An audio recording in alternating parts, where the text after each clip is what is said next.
बिस्मिल्लाहिर्रहमानिर्रहीम, अस्सलाम वालेकुम। आज थोड़ा मुख्तलिफ मौजू के ऊपर, और वो मौजू है शायरी।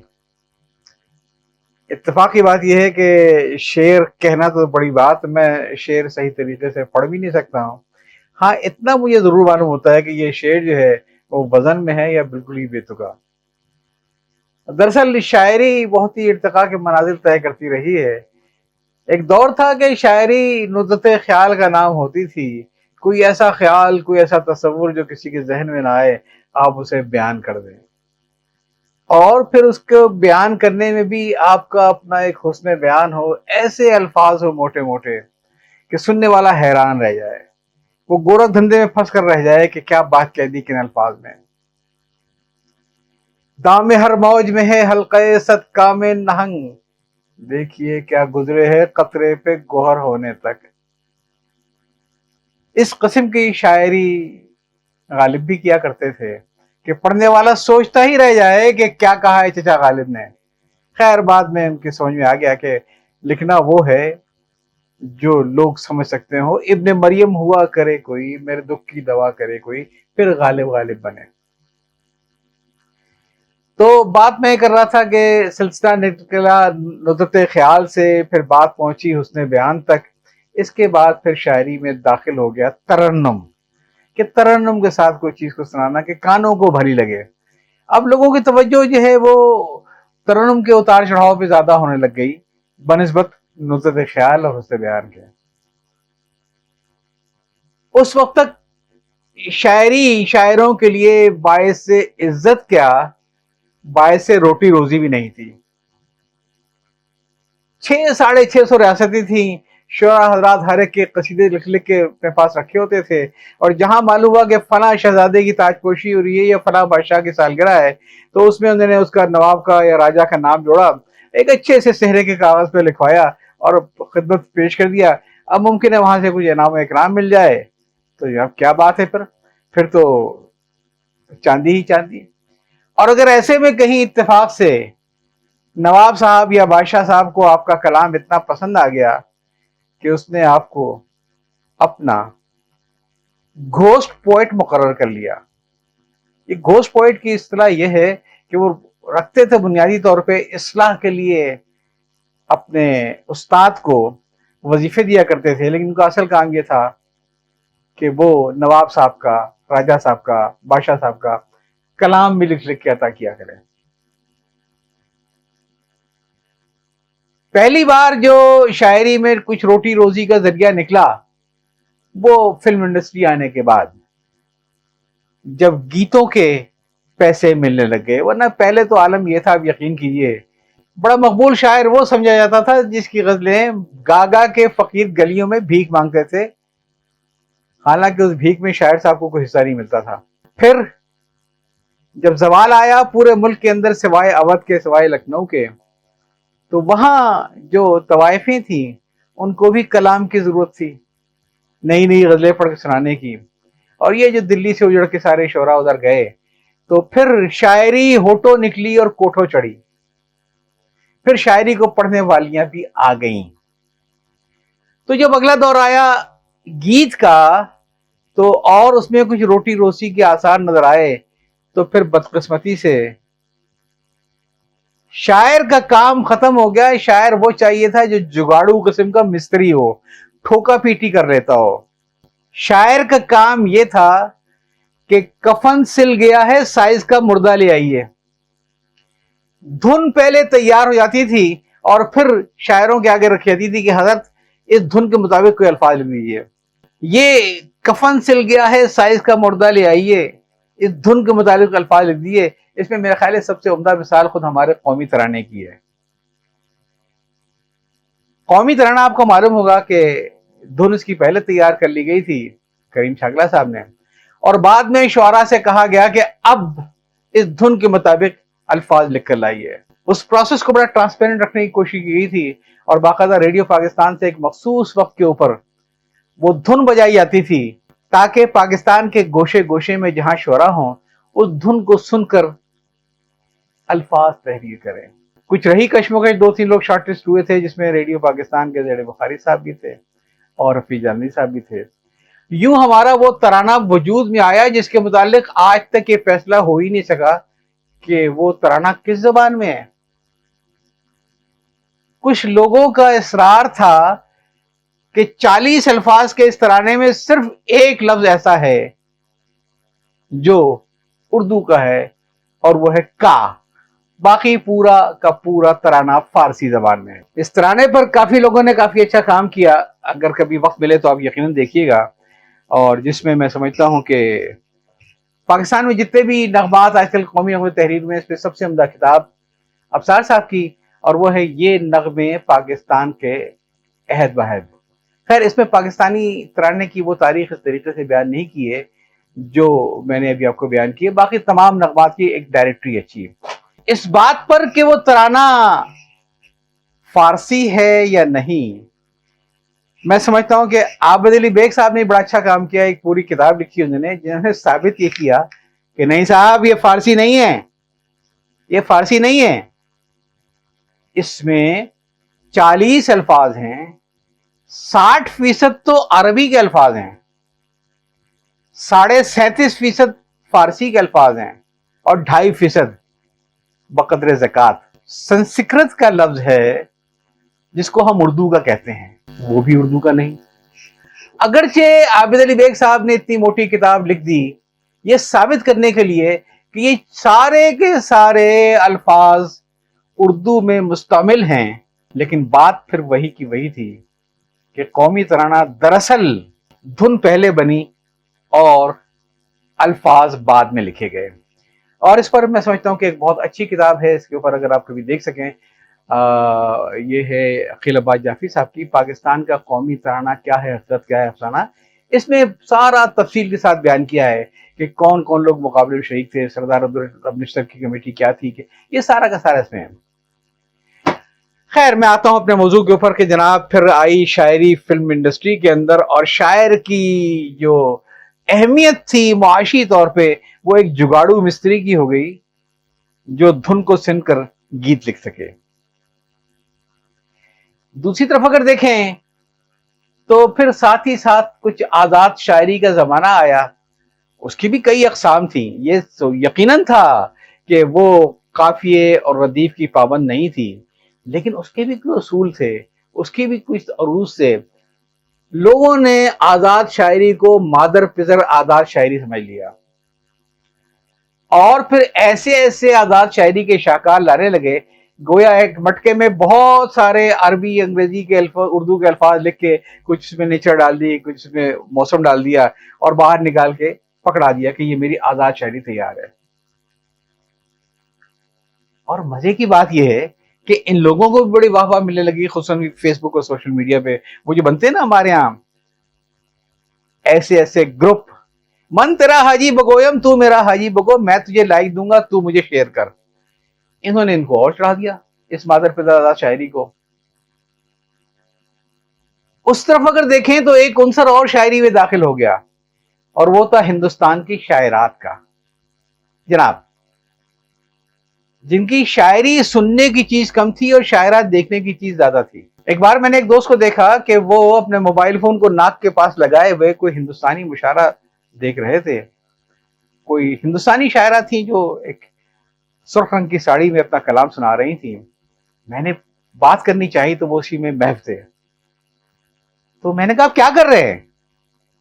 کہیں گے میں ہندوستانی شاعری سن رہا ہوں. میں نے کہا قبلہ آپ نے اپنے موبائل فون کو میوٹ پہ لگایا ہوا ہے، آپ شاعری کیسے سن سکتے ہیں؟ بھنا گئے. کہیں گے شاعری سن نہیں رہا ہوں، شاعری میں دیکھ رہا ہوں. میں نے کہا جناب یہ شاعری نہیں، اب شاعرہ کو دیکھ رہے ہیں. کہیں گے اچھا پھر؟ ارے بھائی میں شاعرہ کو دیکھ سکتا ہوں لیکن شاعرہ کو میں سن نہیں سکتا. میں نے کہا وہ کیوں؟ کہیں گے میری اپنی شاعری برباد ہو جائے گی اگر ان کی میں نے شاعری سن لی تو. میں نے کہا وہ کیسے؟ کہیں گے آپ نے میر تقی میر کا قصہ نہیں سنا؟ جب وہ بیچارے معاشی حالات سے پریشان ہو کے لکھنؤ ہجرت کر رہے تھے کہ آصف الدولہ کے ہاتھ 300 روپے کی نوکری کر لیں، تو ان کے پاس ٹکٹ کے پیسے نہیں تھے. کسی دہلی کے کارخاندار نے غالباً ان کو ٹکٹ لے کے دے دیا اور وہ بھی سفر میں شریک تھا. اب راستے میں اس بیچارے نے کوئی بات کرنی چاہی تو میر صاحب چپ، کسی سوال کا جواب نہیں. آخر میں تنگ آ کے اس نے کہا کہ میر صاحب میرے کنے بات تو کرو، ارے بات کرنا تو سفر کا شغل ہے۔ میر صاحب بولے میاں شغل ہوگا آپ کا، میری تو زبان خراب ہوتی ہے۔ تو بتا یہ رہا تھا کہ یہ شاعرات جن کی ہندوستان کی جن کی شاعری نہیں بلکہ ان کے انداز بیاں سمجھ لیجئے، ان کی ساڑیاں سمجھ لیجئے، ہر مشاعرے میں الگ ساڑی، جو رامپور کے مشاعرے میں ساڑی باندھ لی ہے اب وہ لکھنؤ میں نہیں باندھنی، وہاں کوئی اور ہے۔ اور لوگ اس شاعری سے زیادہ ان کی ساڑی کے دیوانے ہو گئے۔ وہ شاعر حضرات جن بیچاروں نے صرف اپنی بیگمات کو دیکھا تھا کہ کیسے تیز چمیلی کا تیل بالوں میں لگا کے اور بالوں کو کس کے چٹیاں باندھتی ہیں، ان کی تو آنکھیں ہی کھل گئی کہ اچھا ایک ہماری گھر والی اور ایک یہ شاعرہ۔ کیا کیا پھر شاعری کی ان کی ساڑیوں پر شاعروں نے، بس سنیے۔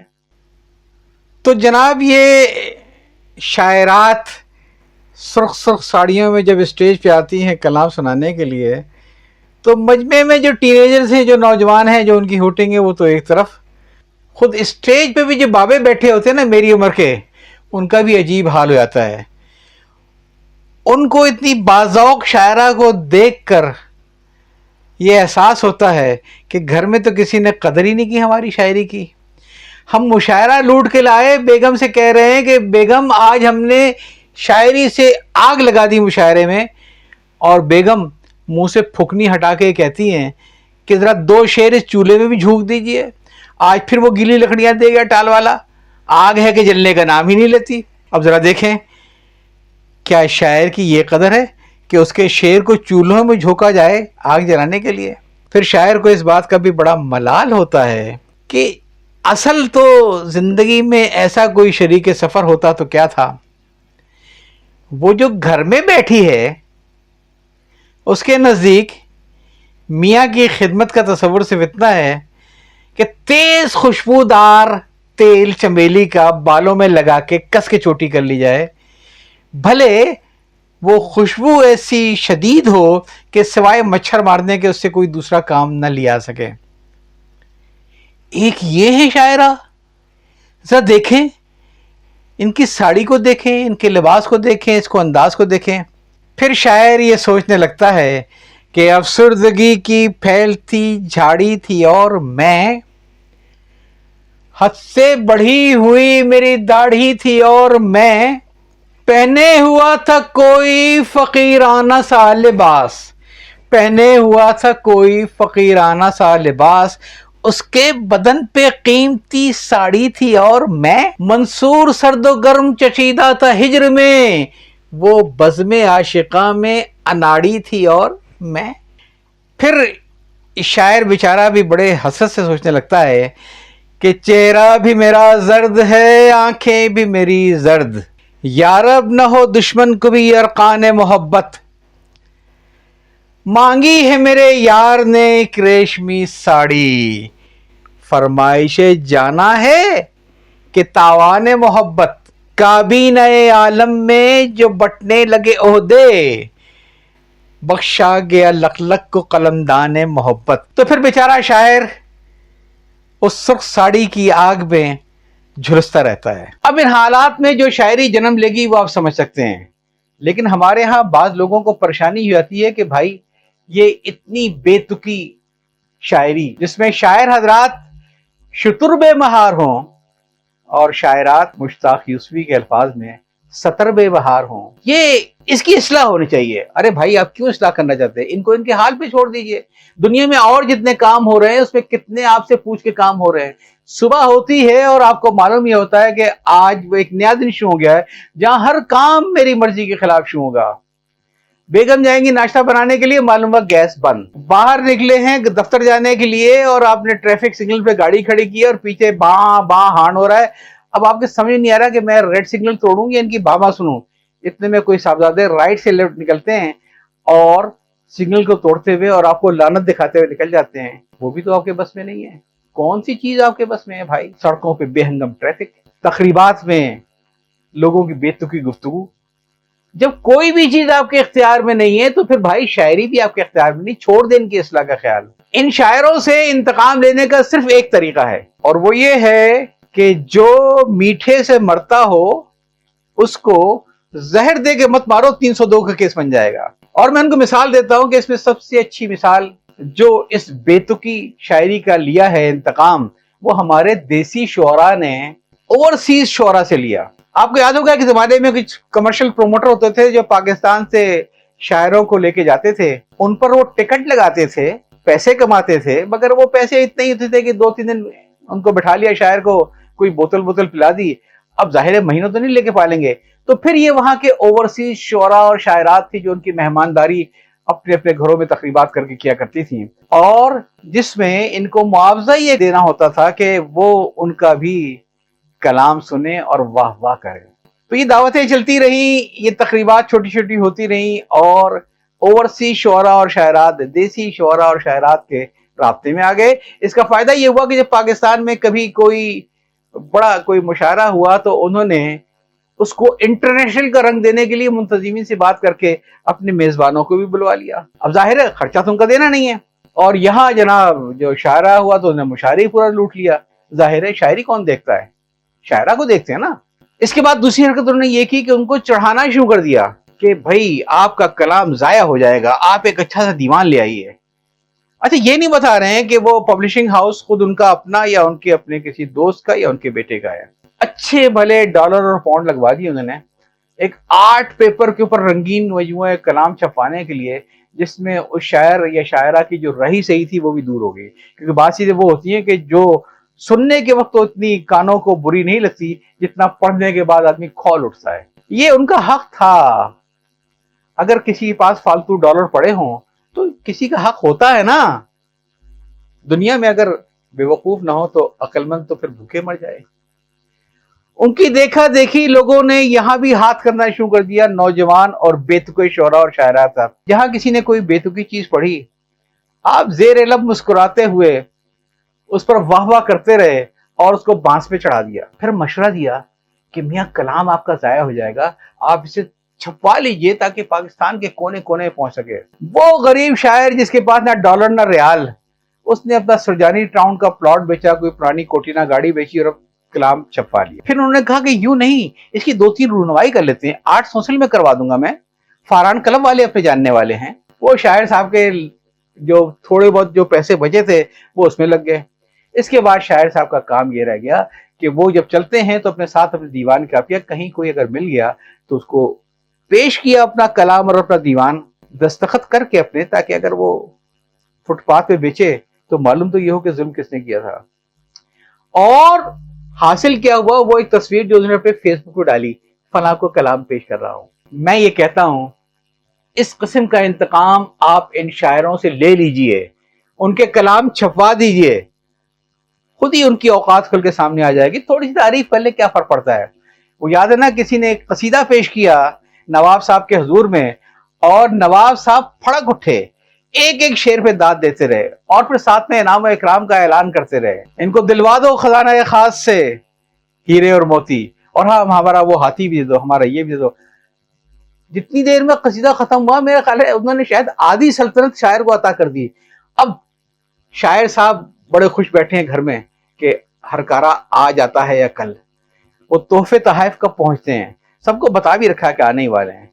जब हफ्ता गुजरा, पहुंचे नवाब साहब के हजूर, कहा कि वो कहीं आपके अम्माल रियासत से कोई गड़बड़ हुई है, वो तहाइफ नहीं पूछे। कहले मियां कैसे तहाइफ, तुमने अपने लफ्जों से हमें खुश किया, हमने अपने लफ्जों से तुम्हें खुश कर दिया, इसमें वो हीरे मोती और हाथी कहाँ आ गए। तो मैं आपसे ये कहूंगा कि भाई पहली बात तो ये कि आप इन शायरों की इस्लाह ना करें, ये लोग नाकाबिले सुधर हैं, इनको मजा लग गया है, और इनको यकीन करें आपसे कहीं ज्यादा दाद मिल जाती है मुशायरों में, जिसमें अब अच्छे शोरा ने जाना भी छोड़ दिया है कि भाई मेले में सुना दूंगा, कमेले में नहीं सुनाऊंगा।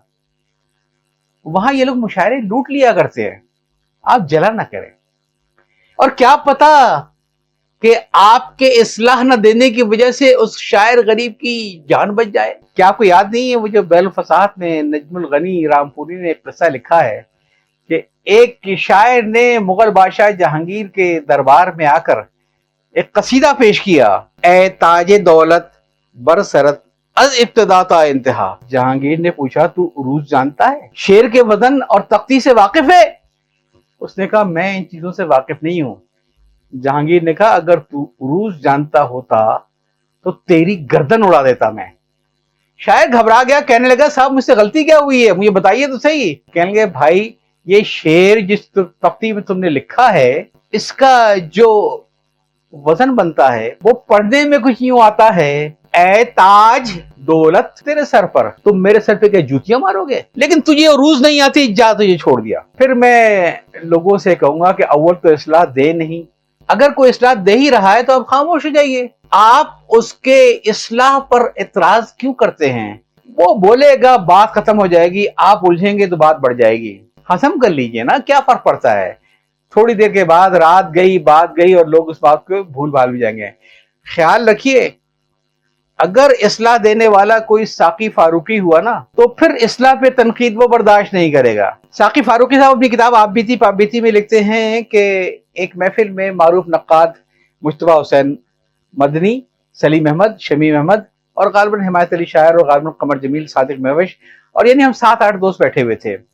और रात को फिर हम लोग चले और तिनट्टी के करीब एक जगह पे और कॉफी हाउस में, और रास्ते में कुछ जदीदियत की बातें शुरू हो गई। तो जब ये शायरों का काफिला जदीदियत के ऊपर बहस करता हुआ कॉफी हाउस तक पहुंचा तो तलखी कुछ बढ़ गई।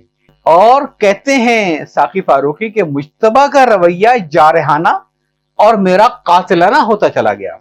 गुरुमंदिर तक पहुंचते पहुंचते मुश्तबा ने कहा, मदनी मैं साले अदब बदब से बेजार हो गया हूं, सोचता हूं के लिए हज के लिए निकल जाऊं। मैंने कहा, इसके लिए आपको 900 मज़ामीन लिखने होंगे। सख्त कहा पड़ा और अदब बदब से मुश्तबा की बेजारी मजीद बढ़ गई।